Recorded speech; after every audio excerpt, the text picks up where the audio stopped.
আমি একটু আগে এখানে বসে আছি, আমার সাথে কিছু লোক ছিল, আমার উপর দিয়ে হেলিকপ্টার যাচ্ছে। আমি মানে মনে মনে আমার চিন্তা আসতেছে যে আমার কাছে মনে হইতেছে যে যে আমি আল্লাহর নাম জপতেছি, কারণ ওখানে আপনার মাথার উপর দিয়ে যেই হেলিকপ্টার যাবে তার মানে আপনি এখন বা এই বিদ্যুৎ যাবে, আপনি এখনই শেষ, আপনাকে শাহাদা পাঠ করতে হবে। গাজাতে পৌঁছানোর পরে যে অভিজ্ঞতাটা হয়েছে আপনার, আমি যখন সীমান্ত ক্রস করি আমার অন্যান্য সহকর্মীদের সাথে, তখন প্রায় 2 থেকে 3 কিলোমিটার পর্যন্ত শুধু দেখলাম যে ধ্বংসযজ্ঞ, এক কথায় নির্মম ধ্বংসযজ্ঞ।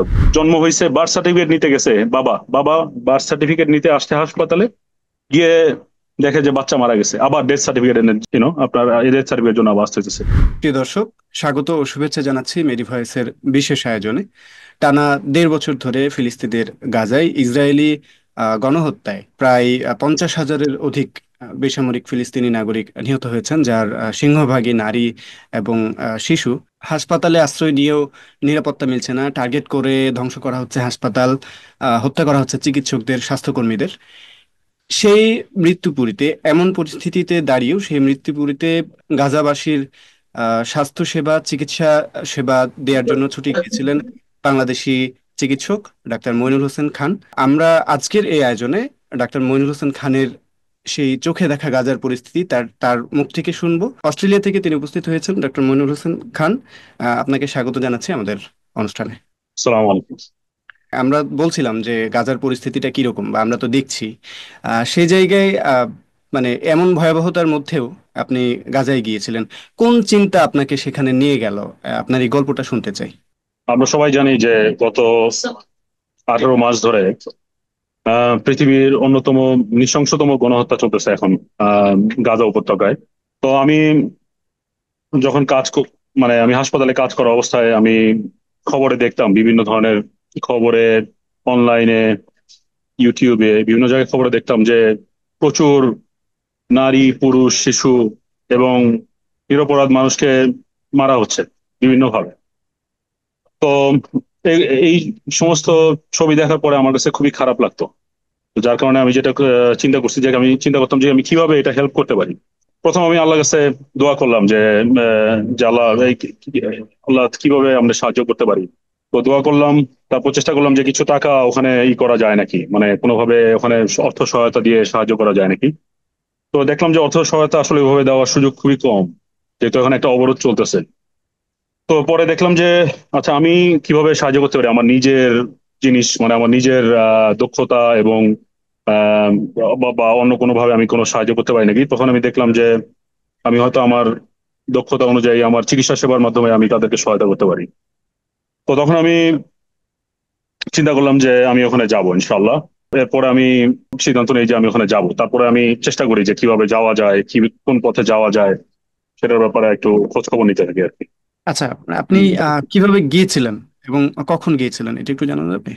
তো আমি আপনাকে যেটা বলছিলাম যে আমি যখন আমি গণহত্যা যখন শুরু তখন থেকে আমি এটা চেষ্টা করতেছি, মানে তখন থেকে আমার কাছে খারাপ লাগতেছে। তো আমি প্রায় 1 বছর আগে থেকে, 1 বছরের বেশি সময় আগে থেকে আমি বিভিন্ন সংস্থার মাধ্যমে ওখানে যাওয়ার জন্য চেষ্টা করতেছি। আমি প্রথম দেখলাম যে কোন কোন সংস্থা ওখানে কাজ করে। আমি দেখলাম যে ওখানে জাতিসংঘ, বিশ্ব স্বাস্থ্য সংস্থা, উম, তারপরে WFP নামে একটা অর্গানাইজেশন আছে, তারপর MSF, ডক্টর উইদাউট বর্ডার, আরো কিছু অর্গানাইজেশন ওখানে আছে, কাজ করতেছে। তো আমি সবগুলো অর্গানাইজেশনের মাধ্যমে আমি আবেদন করি। তো আবেদন করি, রেগুলার ফলো আপ করতে থাকি যে কোনোভাবে যাওয়া যায় নাকি। যেহেতু আমি আম, যেহেতু আমি এখানে একজন বিশেষজ্ঞ চিকিৎসক হিসেবে কাজ করি, আমার ইয়ে আছে, তো আমি চেষ্টা করতে থাকি বিভিন্ন ভাবে। তো অনেক জায়গা থেকে বলে যে এখানে এখন আমরা আর কাউকে নিচ্ছি না, অনেক জায়গায় বলতে থাকে যে এখন আমরা মানে এখন পাঠানোর চিন্তা করতেছি না, বা অনেকেই করতে থাকে ঠিক আছে তুমি একটু ওয়েট করো, তোমাকে পরে জানাবো, এরকম। তো আলহামদুলিল্লাহ এর মধ্যে এই বিশ্ব স্বাস্থ্য সংস্থার যে ইমার্জেন্সি মেডিকেল টিম, ওর মাধ্যমে আমাকে কাজে যাওয়ার সুযোগ করা হয় আর কি, সুযোগ দেওয়া হয়। তারপর আমি ওর মাধ্যমেই যাই। আচ্ছা, আপনার ওই গাজায় গেলেন, সেখানকার অভিজ্ঞতাটা কেমন ছিল? প্রথম অভিজ্ঞতা, আপনি কি ধরনের পরিস্থিতির মুখোমুখি হয়েছিলেন?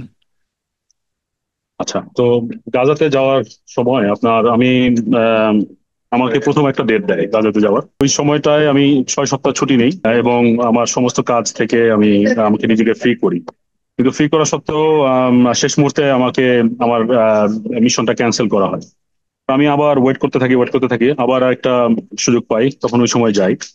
তো গাজাতে পৌঁছানোর পরে যে অভিজ্ঞতাটা হয়েছে আপনার, আমি যখন সীমান্ত ক্রস করি আমার অন্যান্য সহকর্মীদের সাথে, তখন প্রায় 2 থেকে 3 কিলোমিটার পর্যন্ত শুধু দেখলাম যে ধ্বংসযজ্ঞ, এক কথায় মানে নির্মম ধ্বংসযজ্ঞ।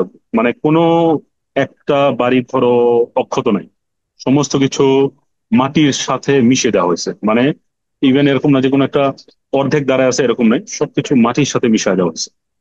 এবং আমি দেখলাম যে ওখানে এই ধ্বংসস্তূপের মধ্যে মানে সবকিছু মানে এবং ওরা ওখানে যে ফসলের জমি আছে, ফসলের জমিগুলাকেও এমন ভাবে গর্ত করে দিছে, মানে উঠায় ফসলগুলা ওখানে ধ্বংস করে দিছে। তো প্রথম 2 থেকে 3 কিলোমিটার 4 কিলোমিটার পর্যন্ত ধ্বংসস্তূপ ছাড়া আর কিছুই নেই।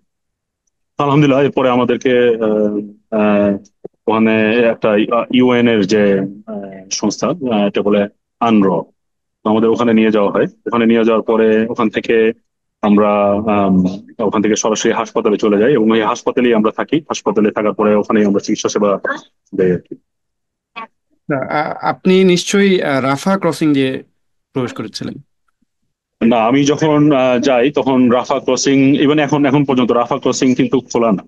তো আচ্ছা। এখন রাফা ক্রসিং শুধুমাত্র এই গত কয়েকদিন আগে যখন সিজ ফায়ার হয়েছে, আমি যখন ফেরত আসি সিজ ফায়ারের সময়, ওই সময় শুধু রাফা ক্রসিং 6 সপ্তাহের জন্য খোলা ছিল।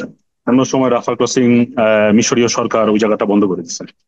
তো আমি গেছি কারেম আবু সালেম বা কারেম শালম নামে যে ক্রসিং, ওই ক্রসিং এর মাধ্যমে আমি ইসরায়েল গাজাতে প্রবেশ করতে পারবো। আচ্ছা। আপনার হচ্ছে যে ওই আপনি তো গাজায় গিয়েছিলেন চিকিৎসা সেবার জন্য, তো গাজার স্বাস্থ্য সেবার পরিস্থিতিটা কেমন দেখলেন, এবং হচ্ছে আপনারা মানে কোন চিকিৎসাটা দিয়েছেন, কোন সেবাটা দিয়েছেন আপনি, স্পেসিফিক্যালি আপনি? সুবহানাল্লাহ। তো গাজাতে সত্যি কথা বলতে গেলে গাজাতে স্বাস্থ্যসেবা বাংলাদেশ থেকে আসলে অনেক উন্নত। যুদ্ধের আগে বাংলাদেশে ওখানকার স্বাস্থ্যসেবা আন্তর্জাতিক মানের ছিল। আন্তর্জাতিক মানে মানে হলো গিয়ে যে আমি বিভিন্ন দেশে কাজ করছি, অস্ট্রেলিয়া এবং বিভিন্ন উন্নত দেশে কাজ করছি। সব জায়গার চিকিৎসা সেবা এবং গাজার চিকিৎসা সেবা কম্পারেবল। এবং ওখানকার অ্যাম্বুলেন্স সিস্টেম থেকে শুরু করে চিকিৎসার পদ্ধতি, রেফারেল সিস্টেম সবকিছু খুবই উন্নত মানের ছিল। কিন্তু এই যুদ্ধের কারণে তারা ওখানকার অলমোস্ট 27টা হাসপাতালের মধ্যে 17টার বেশি হাসপাতাল তারা সম্পূর্ণ ধ্বংস করে দিচ্ছে। আপনারা তো জানেন যে যে কোনো যুদ্ধ পরিস্থিতি থেকে শুরু করে যে কোনো পরিস্থিতিতে হাসপাতালগুলো হলো গিয়ে আপনার প্রোটেক্টেড জায়গা, এবং হাসপাতালে যে কোনো ধরনের আক্রমণ করা, ধ্বংসযজ্ঞ চালানো হলো গিয়ে আন্তর্জাতিক যুদ্ধাপরাধ। এবং এই তারপরেও ওরা এই কাজটা করছে। তো এখন প্রায় 9টা থেকে 10টা হাসপাতাল ওখানে আছে, এবং যেগুলো আছে এগুলা প্রয়োজনের তুলনায় খুবই অপ্রতুল, এবং এগুলো পার্শিয়ালি ফাংশনিং, মানে পুরোপুরি ভাবে কাজ করতেছে না। তো ওখানে আমি যেটা দেখলাম হাসপাতালে, আপনার হাসপাতাল গুলাতে মানে প্রয়োজনের থেকে কয়েক কয়েক শতগুণ বেশি রোগী, এবং চিকিৎসা সরবরাহ সাপ্লাই খুবই কম, এবং মানে অলমোস্ট নন এক্সিস্টেন্ট। মানে ওখানে না, প্রায় নাই নাই বললেই চলে। এবং ওখানে আপনার বিভিন্ন ধরনের জীবনের মানে জীবন বাঁচানোর ওষুধ যেগুলা, এগুলা খুবই খুবই খুবই কম, মানে খুবই কম পরিমাণে আছে। এবং বেশিরভাগই আছে যেগুলা, এগুলার মেয়াদ উত্তীর্ণ হয়ে গেছে। এগুলো ওই ধ্বংসপ্রাপ্ত হাসপাতাল থেকে কুড়িয়ে বা অন্য কোনো ভাবে ওখান থেকে আনা আনা হয়েছে, এবং ওগুলো দিয়েই তারা কাজ চালায় যাচ্ছে হাসপাতালে।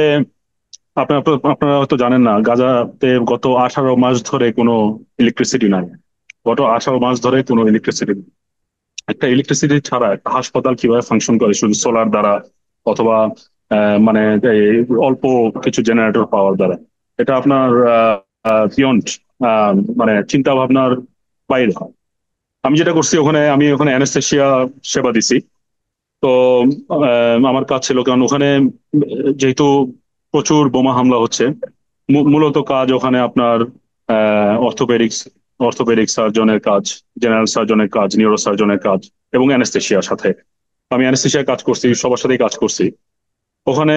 দেখা গেছে হাসপাতালের অপারেশন থিয়েটার খুবই উন্নত, খুবই খুবই আধুনিক, কিন্তু ওখানে কোনো ইকুইপমেন্ট গুলা নাই। কারণ ইকুইপমেন্ট গুলো ধ্বংস হয়ে গেছে, অথবা ওভার ইউজের কারণে অনেকগুলা হয়ে গেছে। সিটি স্ক্যানের মেশিন এত ইয়ার ওভার ইউজের কারণে অচল হয়ে গেছে, এবং যে পার্টস ওখানে ঠিক করার জন্য যে পার্টস, ওই পার্টস আনার কোনো সুযোগ নেই গত 18 মাস ধরে। তো ওইটা অচল। ওখানে অপারেশন থিয়েটারে কোনো বিদ্যুৎ নাই। বেশিরভাগ সময় আমরা দেখা গেছে যে অনেক সময় আমরা টর্চের আলো অথবা ইয়ের মাধ্যমে করছি, আবার অনেক সময় জেনারেটরের মাধ্যমে, কিছু বিদ্যুতের মাধ্যমে ওখানে করা হয়েছে, অপারেশন করা হয়েছে। তো ওখানে আসলে আমি যদি আপনাকে এখনকার সিচুয়েশন যদি আমি আপনাকে বলতে যাই, আপনাকে আমি 1 মাস যাবত আমি আপনাকে পুরো সিচুয়েশন বললেও এটা আসলে ইয়ে হবে না, মানে এটা আপনাকে বলে বুঝাইতে পারবো না। আপনি যদি নিজে দেখেন তারপরে আপনার সব লাগে যে কিভাবে এটা সম্ভব, মানে একটা এরকম একটা সুন্দর জায়গাকে কিভাবে ধ্বংসযোগ্য তো করা যায়। এবং এর মধ্যেও হাসপাতালে বিভিন্ন ভাবে অ্যাটাক চলতেছে। আমি যে হাসপাতালে কাজ করতেছি ওই হাসপাতালেও বোমা হামলা করছে।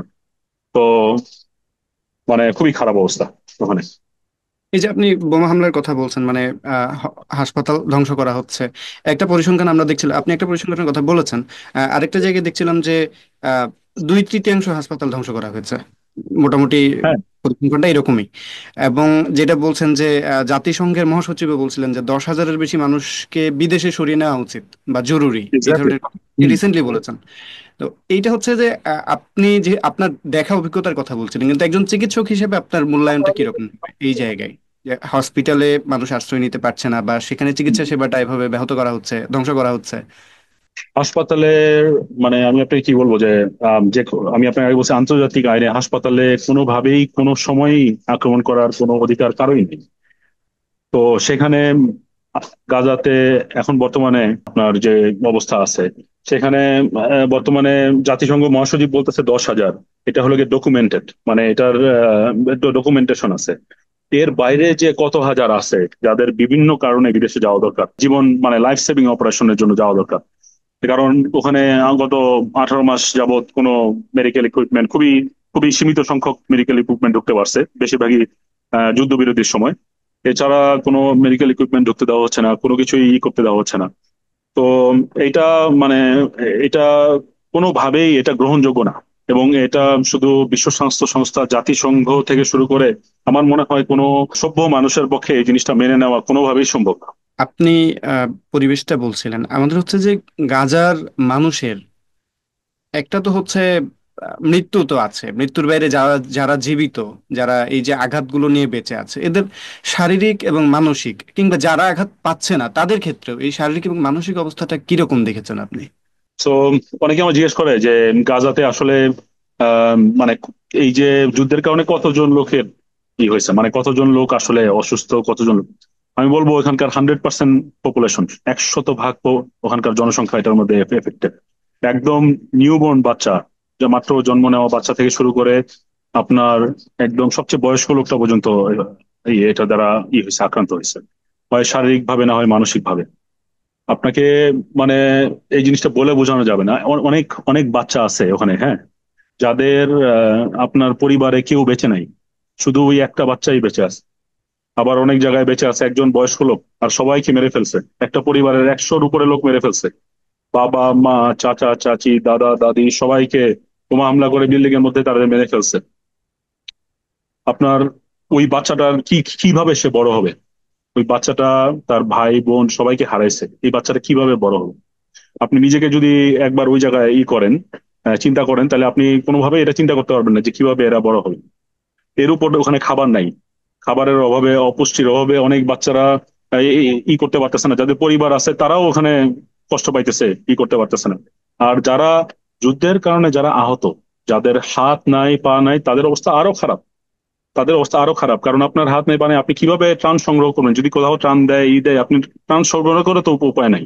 আপনি কিভাবে গিয়ে করবেন? ওখানে কোনো নাই, কোনো যার পা নাই তার জন্য একটা ক্রাচ লাগবে, ক্রাচ নাই।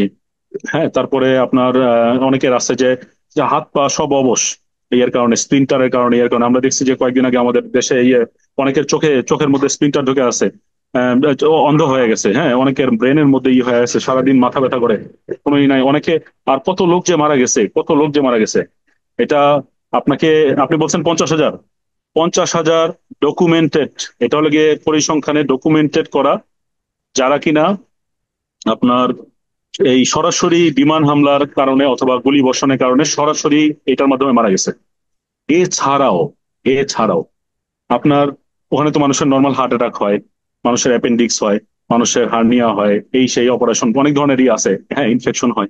এই জিনিসগুলোর জন্য কিন্তু মানুষ চিকিৎসা পাচ্ছে না, কারণ হাসপাতাল ভর্তি হলো গিয়ে ইনজুরি দিয়ে, মানে আঘাতের রোগী দিয়ে হাসপাতাল ভর্তি। ওই যে ওই কারণে যে কত মানুষ মারা যাচ্ছে, ডায়াবেটিসের সমস্যা, এই সমস্যা নিয়ে যে কত মানুষ যে মারা যাচ্ছে, এটার কোনো পরিসংখ্যান নাই। এর বাইরে 100,000-এর উপর মানুষ চাপা আছে এখন বিল্ডিং এর নিচে, এবং এরা শিওর মৃত্যু, কিন্তু এদেরকে এদেরকে ওখানকার স্বাস্থ্য মন্ত্রণালয় আহ, ওখানে অ্যাড করতেছে না। কারণ হলো গিয়ে যে এটা যদি অ্যাড করে তাহলে ওরা বলবে যে এখানে তো মানে উল্টাপাল্টা অ্যাড করছে, হ্যাঁ। এই জন্য পরিসংখ্যানটাকে মানে 100% নির্ভুল রাখার জন্য, যাতে ইভেন এই যাতে ইভেন শত্রুপক্ষ ওরাও যাতে কোনোভাবে এই জিনিসটাকে ডিসপিউট করতে না পারে, এটার ব্যাপারে কোনো ভুল করতে না পারে, এই জন্য এটা সংখ্যাটাকে সবচেয়ে মিনিমাম রাখছে। আসল সংখ্যা 200,000-এর বেশি, 200,000-এর বেশি মানুষকে ওখানেই করছে। এবং আঘাতপ্রাপ্ত হয়েছে সিমিলার নাম্বার। হ্যাঁ, এবং এর থেকে বেশি মানসিক ইয়ের মাধ্যমে, ঠিক আছে, আপনার চোখের সামনে আপনার ছিন্ন ভিন্ন হয়ে গেছে আপনার ছেলের শরীর, হ্যাঁ। অনেকে আছে ছোট বাচ্চা, জাস্ট বড় জন্ম হয়েছে, বার্থ সার্টিফিকেট নিতে গেছে, বাবা বাবা বার্থ সার্টিফিকেট নিতে আসছে হাসপাতালে, গিয়ে দেখে যে বাচ্চা মারা গেছে, আবার ডেথ সার্টিফিকেটের জন্য আপনার ডেথ সার্টিফিকেটের জন্য আবার আসতে হচ্ছে। তো এই কষ্ট আমি একজন বাবা হিসেবে আমি চিন্তা করি যে এইটা কোনোভাবেই এটা মানে করা যাবে না, এই ক্ষতি কোনোভাবেই পূরণ করা যাবে না, ঠিক আছে। এবং এর মধ্যেও যদি ওরা মানে এখন যদি কিছু না হইতো তাহলে এর মধ্যে কনস্ট্যান্টলি বমি। আমি ওখানে থাকলে আপনি বলতে পারবেন না যে আপনি এই নামাজ পড়ার পরে পরবর্তী নামাজ আপনি পড়তে পারবেন নাকি, আপনি এটা করতে পারবেন না, কখনো বলতে পারবেন না। আমি একটু আগে এখানে বসে আছি, আমার সাথে কিছু লোক ছিল, আমার উপর দিয়ে হেলিকপ্টার যাচ্ছে, আমি মানে মনে মনে আমার চিন্তা আসতেছে যে আমার কাছে মনে হইতেছে যে আহ, যে আমি আল্লাহর নাম জপতেছি, কারণ ওখানে আপনার মাথার উপর দিয়ে যেই হেলিকপ্টার যাবে তার মানে আপনি এখন, বা এই বিদ্যুৎ যাবে, আপনি এখনই শেষ, আপনাকে শাহাদা পাঠ করতে হবে। বুঝতে পারছেন যে আপনি এখনই মারা যেতে পারেন, এতে কোনো নাই। তো ওখানে যে অভ্যাস, এই অভ্যাসটা এখনো এখনো আমার মধ্যেও এখনো আছে। তার মানে আপনি বুঝতে হবে যে ওখানে যারা 18 মাস ধরে এই অবস্থার মধ্যে দিয়ে যাচ্ছে তাদের মানসিক অবস্থাটা কিরকম, এবং তাদের বর্তমান সিচুয়েশনটা কিরকম হতে পারে। তো এটাই আমি আসলে এই ব্যাপারে আপনাকে যদি বলতে চাই, আসলে অনেক অনেক সময় হয়ে যাবে, কিন্তু আমি আপনাকে জাস্ট একটা জিস্ট আইডিয়া দিলাম আর কি। আচ্ছা, আমরা শুনছিলাম খুবই ভয়াবহ পরিস্থিতির বর্ণনা আপনি দিচ্ছিলেন। আপনি নিশ্চয় দেখেছেন বাংলাদেশে আহ, গাজাবাসীর জন্য আহ, মানুষ রাস্তায় নেমে এসেছে ফিলিস্তিনিদের সমর্থনে এবং ইসরায়েলের যে বর্বরতা সেটার প্রতিবাদে। আজকেও বড় ধরনের একটা জমায়েত আছে বাংলাদেশ, ঢাকায়। আহ, এর মধ্যে একটা বিষয় হচ্ছে যে বাংলাদেশের অনেক চিকিৎসক বা স্বাস্থ্যকর্মী যারা স্বাস্থ্যের সাথে জড়িত, ওনারা এই আপনার মতো যে অনুভূতিটা ওনাদের অনেকের মধ্যে আছে, অনেকেই চান সেখানে সহযোগিতা করতে, মানে স্বাস্থ্যসেবা দিয়ে সহযোগিতা করতে। এটা কিভাবে সম্ভব? তারা কিভাবে স্বাস্থ্যসেবায় সম্পৃক্ত হতে পারে? তো আমি আম, আলহামদুলিল্লাহ, এটা খুবই একটা ভালো নিউজ যে মানুষ যে এই ভয়ঙ্কর পরিস্থিতির মধ্যেও মানুষ ওখানে যেতে যাচ্ছে এবং চিকিৎসা দিয়ে যাচ্ছে, এটা খুবই একটা মানে এটা খুবই প্রশংসনীয় একটা জিনিস। তো এই, ওখানে আবেদন করার উপায় আমার জন্য যেটা, বাংলাদেশের ডাক্তারদের জন্য একই একই নিয়ম, সবার জন্য একই নিয়ম। তো আপনাকে আবেদন করতে হবে ওখানে যারা কাজ করে, যেমন international rescue committee, Norwegian refugee council, WHO, বিশ্ব স্বাস্থ্য সংস্থা, তারপর আপনার এমএসএফ, ডক্টরস উইদাউট বর্ডার্স, ঠিক আছে। তারপর আরো কিছু অর্গানাইজেশন আছে এখানে, যারা যারা কাজ করতেছে ওখানে, ওদের সবার কাছে আপনাকে আবেদন করতে হবে ওদের প্রসিডিওর ফলো করে, মানে সিভি, কভার লেটার সহ আপনার পাসপোর্টের ছবি টবি এগুলো সবকিছু দিয়ে আপনাকে আবেদন করতে হবে। এবং আপনার কাছে আল্লাহর কাছে দোয়া করতে হবে যে আপনি যাতে আপনার সুযোগ আসে, কারণ ওরা এমন না যে ওখানে প্রতিদিন লোক পাঠাচ্ছে, এরকম না।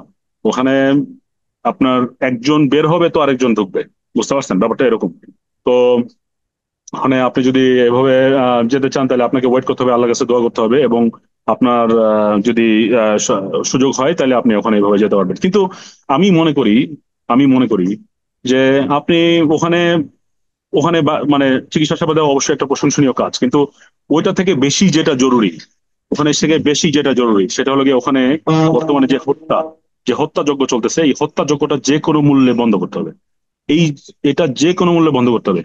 আমি ওখানে চিকিৎসা দিচ্ছি, আমি একটা দিনে আমি 30টা অপারেশন করতেছি, 30টা অপারেশন করার পরে আমি 30 জন লোককে হয়তো আমি করলাম, ঠিক আছে। আপনি দেখতে পান যে মানে ওরা খুবই খুবই খুবই ভালো চিকিৎসক লোক, মানে তাদের জীবন রক্ষাকারী একটা অপারেশন হলো, অথবা তাদের হাতটা বেঁচে গেল, পাটা বেঁচে গেল, হ্যাঁ, অথবা তাদের চোখটা বেঁচে গেল।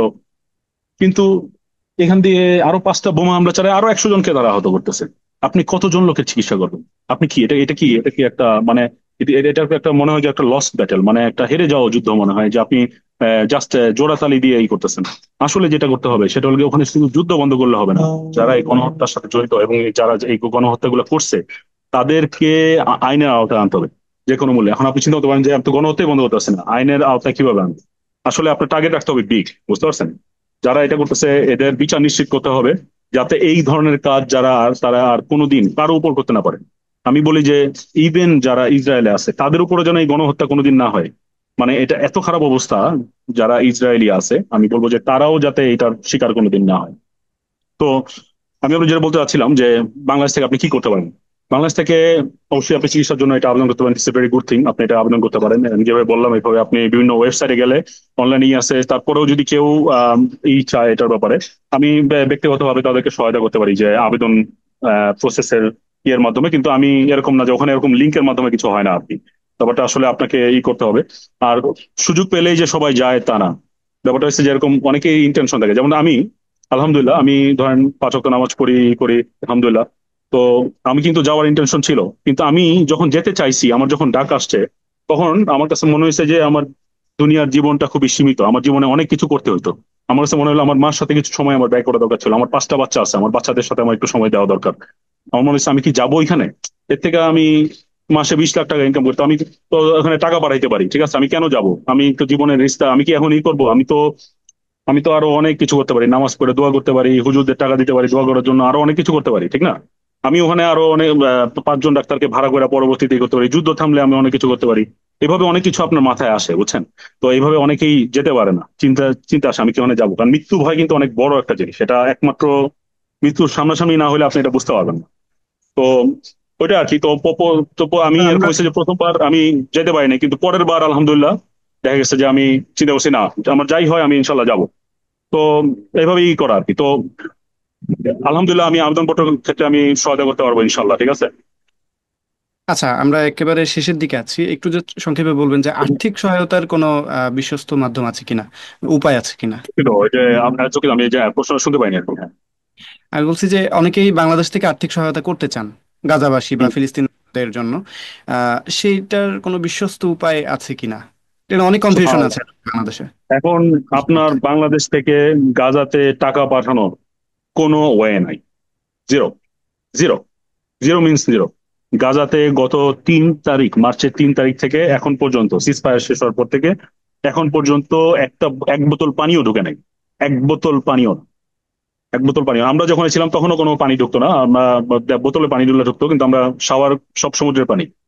তো এখন পর্যন্ত কোনো ওখানে এইড ঢুকতেছে না গত ইয়ে থেকে, টোটাল ব্লকেট যেটাকে বলে, ঠিক আছে। কেউ যদি টাকা নেয়, তারা টাকা দিয়ে কি করতেছে, আল্লাহ আল্লাহ নোজ দ্য বেস্ট, তারা টাকা নিয়ে কি করতেছে এটা আল্লাহ নোজ দ্য বেস্ট। কিন্তু গাজার ভিতরে টাকা পাঠানোর কোনো ওয়ে নাই। এরপরে যদি কোনো সময় যুদ্ধবিরতি হয় তাহলে ইউএন এর অর্গানাইজেশন, যেটা এটার নাম হলো আনর, UNRWA, এর মাধ্যমে একমাত্র টাকা পাঠানো যাবে, আর কোনো এইটা না। কোনো দূতাবাসের মাধ্যমে না, কোনো কিছুর মাধ্যমে না, ওখানে কোনো দূতাবাস নাই, ওখানে কোনোভাবেই অন্যভাবে কোনো টাকা পাঠানোর কোনো সুযোগ নাই বাংলাদেশ থেকে। একদম জিরো। আমি কেউ যদি টাকা পাঠাতে চায় আমি তাদেরকে বলবো আপনি এই টাকাটা গাজাতে না পাঠায় কোনোভাবে যদি আপনি এটা ইয়েমেনে পাঠাতে পারেন। কারণ ইয়েমেন গত 18 মাস ধরে তারা এই বম্বিং এর শিকার হচ্ছে এই গাজাকে সমর্থনের জন্য। তারা নৌপথ অবরোধ করছে, যার কারণে ওদের উপর দিয়ে ডেইলি বেসিসে বোমা হামলা চালাচ্ছে আমেরিকা। তো আপনি যদি ওখানে এখনো পর্যন্ত এইড দেওয়া সম্ভব, ওখানে এখনো পর্যন্ত এইড দেওয়া সম্ভব, কেউ যদি পারে তাহলে ওখানে যেন এইড দেয়, যাতে ওখানে বন্ধ হয়ে যাওয়ার আগেই ওখানে যাতে এইড দিতে পারে। আচ্ছা, একটু সংক্ষেপে বলবেন যে আপনি গাজাবাসীকে সর্বশেষ কোন অবস্থায় দেখে এসেছেন যখন আসছেন, এবং হচ্ছে তাদেরকে নিয়ে আপনার পরবর্তী কোনো পরিকল্পনা আছে কিনা? আচ্ছা, তো আমি যখন আসি, তখন আমি আসছি যখন তখন সিজ ফায়ার, বুঝতে পারছেন, তখন মাত্র সিজ ফায়ার শুরু। আমি যখন আসছি তখন গাজাবাসী এই দুঃখ কষ্টের মধ্যেও তারা ইয়ের মধ্যে ছিল, তারা একটা আনন্দের ইয়ের মধ্যে ছিল যে সিজ ফায়ার এবং রমাদান দুইটাই আসতেছে, মানে রমজান মাস এবং যুদ্ধবিরতি আসতেছে। তো তাদের মধ্যে আমি একটা রিলিফ দেখছিলাম, ঠিক আছে। এই এই ভাই হারানো, বোন হারানো, সন্তান হারানো সবকিছুর মধ্যেও তাদের মধ্যে একটা ই ছিল আর কি, ঠিক আছে। কিন্তু আমি এখন বুঝতে পারি যে তাদের বর্তমান অবস্থা অনেক অনেক অনেক খারাপ। প্রতিদিন ওখানে অবস্থা খারাপ হচ্ছে, প্রতিদিন অবস্থা খারাপ হচ্ছে। তো আমি বলবো যে আম, অবস্থা ওখানে অনেক খারাপ। এবং এটা আহ, যুদ্ধ, ওখানে যে গণহত্যা, এই গণহত্যা বন্ধ করা ছাড়া ওখানে কোনোভাবেই করা যাবে না। আর আপনি যদি বলেন আমার পরিকল্পনা কি, তো আমি যদি বলি, আমি দেশবাসী এবং বাংলাদেশের মানুষের প্রতি আমার একটাই আহ্বান থাকবে, একটা একটা জিনিস আমি বলতে চাই। সেটা হলো গিয়ে যে আপনারা করেন, প্রতিবাদ করেন, করেন, স্ট্রাইক করেন, যাই করেন, এতে সাধারণ জনসাধারণের যেন কোনো ধরনের ক্ষতি না হয়।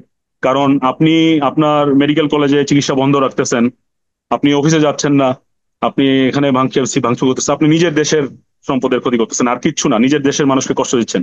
বড় বড় মার্চ করতেছেন, কোনো লাভ নাই। আপনারা যদি করতে চান, দেশে একটা জিনিস শুধু করতে পারেন, সেটা হলো গিয়ে যে যারা এই গণহত্যার সমর্থনে অস্ত্র এবং গোলা বারুদ থেকে শুরু করে অর্থ সহায়তা দিচ্ছে, আপনি যদি কোনো প্রতিবাদ করতে চান, আপনি তাদের উপর করবেন প্রতিবাদ, ঠিক আছে? তো সেটা আপনি করতে পারেন বাংলাদেশে আমেরিকার দূতাবাস, ইংল্যান্ডের দূতাবাস, জার্মানির দূতাবাস, এরা হলো গিয়ে গাজাতে ধ্বংসাত্মক অস্ত্র সহায়তাকারী, স্পেশালি আমেরিকা। আমেরিকা ওখানকার ধ্বংসাত্মক অস্ত্র সরবরাহকারী প্রধান দেশ।